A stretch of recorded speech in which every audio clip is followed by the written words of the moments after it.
Hello, hello, hello. Welcome to Anna's English channel. I am your host, Anna. I am sitting here today with a very special person. You know him, you love him, and today you might even feel a little bit sorry for him. Please welcome Leo. Hi, Anna. Hi, everyone. Yes, sorry is probably the right word for today. I had a weekend that I would like to forget, but Anna told me I have to share it with all of you. Anna, that's right, Leo, because your bad weekend is a perfect English lesson. Today, everyone, we are talking about the simple past tense. Now, why is this so important? Think about your life.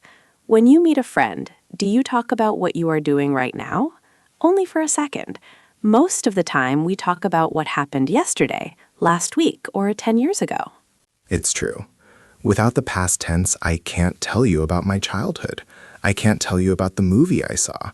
I can't even tell you why I am so tired today. And believe me, I am very tired today. Exactly. If you only know the present tense, you are trapped in a tiny box of now. But the moment you learn the past tense, the whole world opens up. You can tell stories. And humans love stories. I used to be so afraid of the past tense. All those irregular verbs. Go, went, gone. Eat, ate, eaten.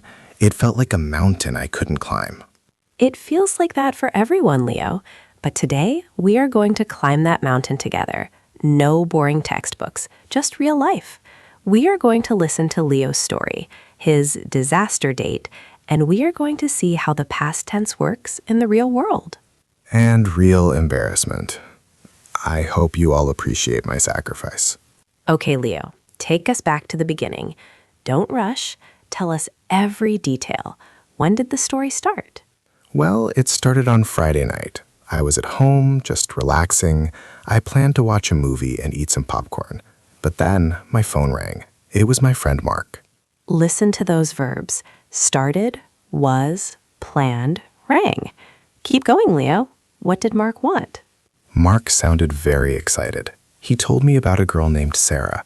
He said, "Leo, you are single. Sarah is single. You both love the outdoors. You should meet." He sent me her Instagram profile immediately. And what was your first impression?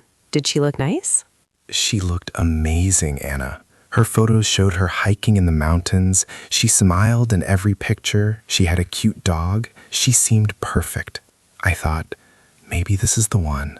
So you decided to ask her out? Yes, I sent her a message that same night. I asked her, "Hi, Sarah. Mark told me a lot about you. Would you like to have dinner on Sunday?"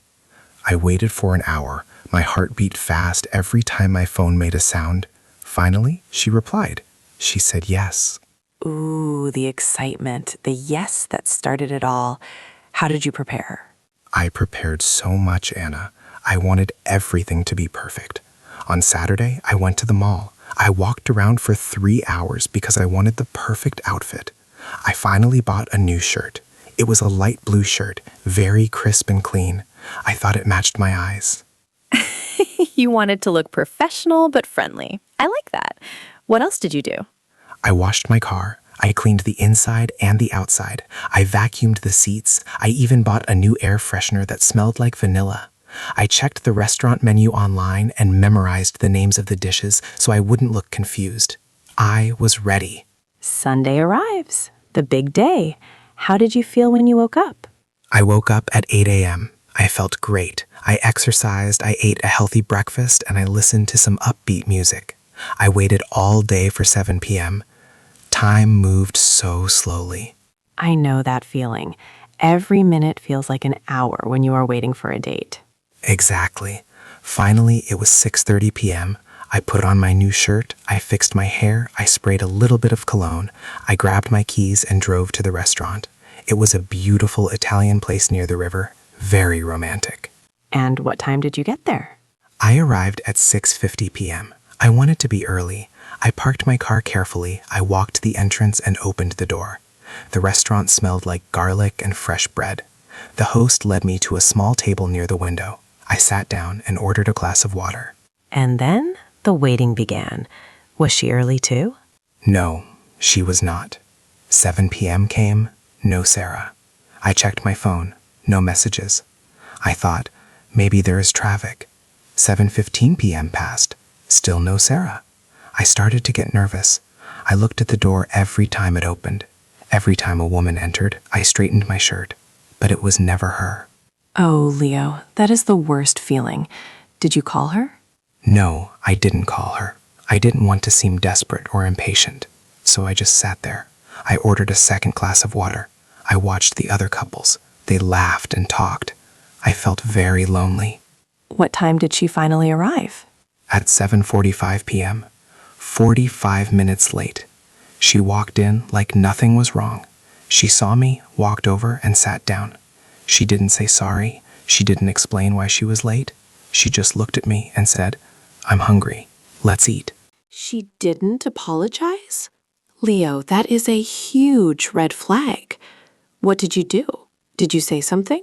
I wanted to, but I didn't. I smiled instead. I tried to be a gentleman. I said, "It's nice to meet you, Sarah." We ordered 2 pizzas and some red wine. I thought, okay, maybe she just had a bad day. Let's start the conversation. And how was the conversation? It wasn't a conversation. It was a monologue. Her monologue. As soon as the wine arrived, she started talking. She talked about her 3 cats for 30 minutes. She showed me 50 photos of her cats.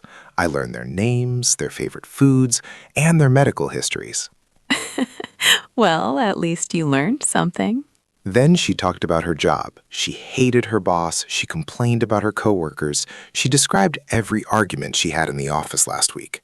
I listened, I nodded, and I tried to ask questions, but she interrupted me every time. Did she ask you anything about yourself? Not one thing. I tried to tell her about my trip to Italy, thinking she might like that since we were in an Italian restaurant. I said, I visited Rome last year. She stopped me and said, "Oh, I went to Paris with my ex-boyfriend. It was much better than Rome. Let me tell you about our hotel." Oh, no. The ex-boyfriend topic. That is the second red flag. She spent the next 20 minutes talking about him, how handsome he was, how much money he made, and why they broke up. I felt like a statue. I looked at my pizza. It was cold. I looked at my wine. It was empty. I realized then that this was a huge mistake. I wanted to go home. So the date was already bad, but it got worse, didn't it? Tell the listeners the money story. This is the part that still makes me blush. The waiter brought the bill. It was $80 because she ordered the most expensive wine and 2 appetizers. I said, "I'll take care of this." I wanted to end the night quickly and leave. Very generous of you, considering the tat stories. I reached into my right pocket for my wallet. My hand felt nothing. I checked my left pocket. Nothing. I felt a cold sweat on my neck. I looked at my jacket pockets. Empty. Then I remembered. What did you remember? I remembered washing my car. When I vacuumed the seats, I took my wallet out of my pocket and put it on the roof of the car. Then I put it on the table in my hallway when I went inside to change. I left it there. I forgot my wallet. Leo, in front of Paris ex-boyfriend Sarah? What did you say? My face turned bright red. I felt so hot. I looked at her and whispered, "Sarah, I am so sorry. I left my wallet at home." How did she react? Did she laugh? No, she didn't laugh. She didn't say, "Don't worry about it." She narrowed her eyes. She looked at me like I was a criminal. She stood up, grabbed her expensive leather bag, and said, and I remember this clearly, "I don't date men who forget their wallets. It's a sign of a weak mind." She said that? And then what? She turned around and walked out of the restaurant. She didn't look back. She left me there with the $80 bill, 2 cold pizza crusts, and no money.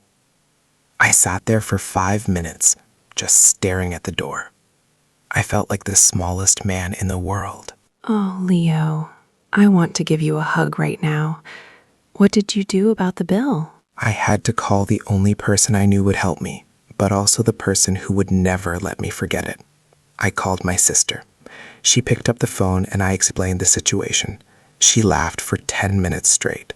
I could hear her catching her breath and then laughing again. Finally, she drove to the restaurant. She paid the bill, thanked the waiter, and then drove me home while telling me how much of an idiot I was. And your night ended there? I went inside, I locked my door, I turned off the lights, and I ate a bowl of cereal in the dark. It was the longest, shortest date of my life. Well, Leo, thank you so much for being here. Thank you for being brave enough to share your disaster. It was my pleasure, Anna. I feel much better now. It's like therapy, but with more grammar. Listeners, thank you for sticking with us until the end. If you enjoyed this episode, please give us a like and subscribe to Anna's English channel. Share this with a friend who is also climbing the past tense mountain. And remember, the past is in the past. Keep looking forward, keep practicing, and don't be afraid to make mistakes. We believe in you. You are doing a great job. See you in the next episode, where we might talk about, well, maybe something a bit more successful than Leo's love life. Hey! Goodbye for now. Bye-bye.